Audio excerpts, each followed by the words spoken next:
911, what's your emergency? Yeah, you know those, killings that's happened? I swear I'm looking out the window. I think I see Sewer Sam getting someone else right now. Okay, sir, what's your address? Yeah, it is 7 Avenue. Okay, you said...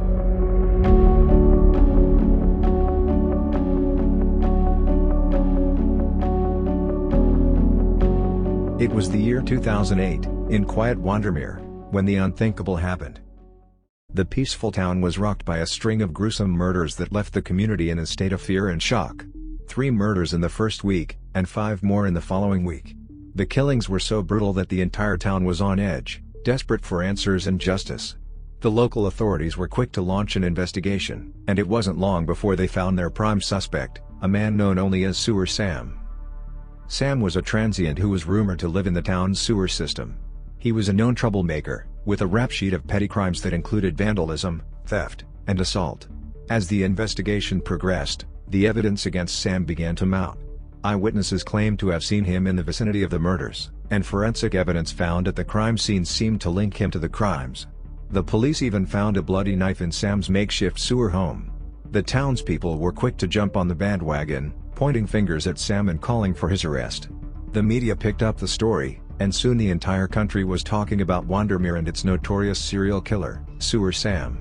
Despite the overwhelming evidence against him, Sam maintained his innocence. He claimed that he was being framed and that he had nothing to do with the murders. But the evidence was stacked against him, and the town was convinced of his guilt. As the days turned into weeks, the police continued to investigate, but the evidence against Sam only seemed to get stronger. More eyewitnesses came forward, claiming to have seen Sam near the crime scenes, and more forensic evidence was found linking him to the murders. The town was in a state of panic, and people were afraid to leave their homes. Parents kept their children indoors, and business owners closed up shop early. Wandermere had become a ghost town, and the only thing anyone could talk about was Sewer Sam and the terrible crimes he had committed. When detectives questioned him, he was evasive and defensive, refusing to answer many of their questions and often giving answers that seemed rehearsed.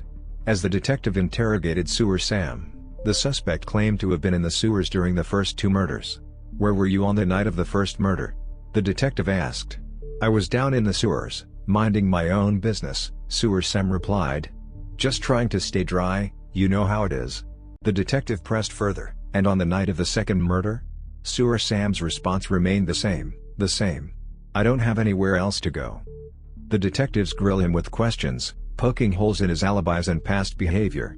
Sam becomes increasingly agitated and defensive, insisting on his innocence. Finally, Sam breaks down and reveals the truth. "I'm not just Sewer Sam. I'm also the Great Bazinki." The detectives were left in disbelief. The Great Bazinki was a famous masked circus acrobat, and they never suspected that he could be the serial killer. Sam explains that he kept his Sewer Sam persona separate from his public identity as the Great Bazinki, but his alibi is clear: he was performing every night there was a murder. To prove his innocence and identity, he performs several acrobatic tricks that leave the detectives impressed. With Sam's identity as the Great Bazinki confirmed, the detectives apologize and release him. However, this revelation means that the killer is still at large, and the detectives are back to square one.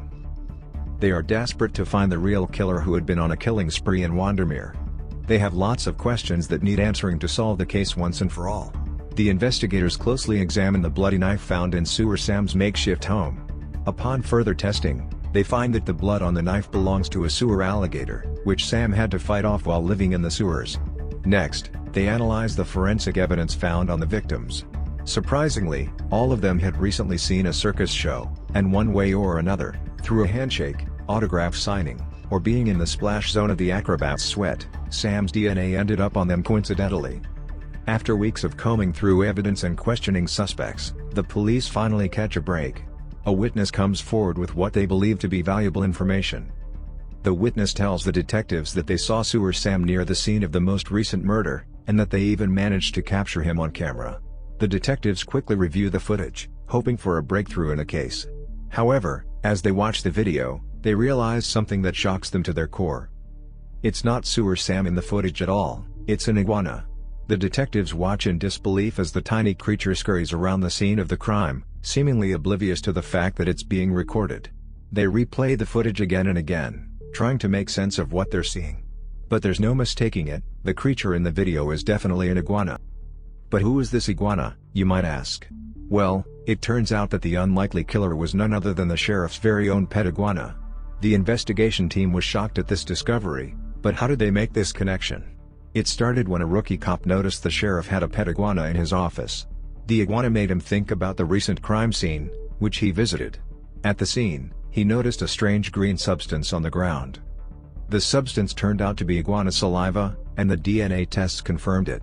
The police took a sample of the iguana's blood, which they were able to obtain from the sheriff's office, and compared it to the DNA found at the crime scenes. The results were a perfect match. The team was stunned by the revelation that the killer was not a person, but the sheriff's beloved pet iguana. They began to investigate how the iguana had learned its murderous tendencies and discovered that it had a history of escaping from its enclosure and exploring the sheriff's office unsupervised. Further investigation revealed that the iguana had learned about the circus show's attendance from the sheriff's conversations with his colleagues. It had adapted its modus operandi from the circus performances, which it had observed during its unsupervised wanderings. The team was left reeling from the unexpected twist in the case. Never in their wildest dreams had they expected the killer to be an innocent-looking iguana. Its tiny size enabled it to move unnoticed in the crowded areas, making it the perfect killer. With the case solved, Sewer Sam is cleared of all charges, and he can finally move on with his life. In conclusion, what seemed like an open and shut case against Sewer Sam turned out to be a shocking revelation. The real killer was the sheriff's pet iguana, and all the clues that initially pointed to Sewer Sam were coincidental. It's a case that will go down in history as one of the most bizarre and unexpected crimes in Windermere. And as for all the petty crimes that were pinned on poor Sewer Sam, it seems that the culprit was closer to home than anyone had realized. A local florist, harboring a deep-seated hatred for Sam and his way of life, had been consistently committing petty crimes and vandalism and blaming it all on the hapless transient. It just goes to show that in a small town, even the most unlikely suspects can turn out to be the real troublemakers.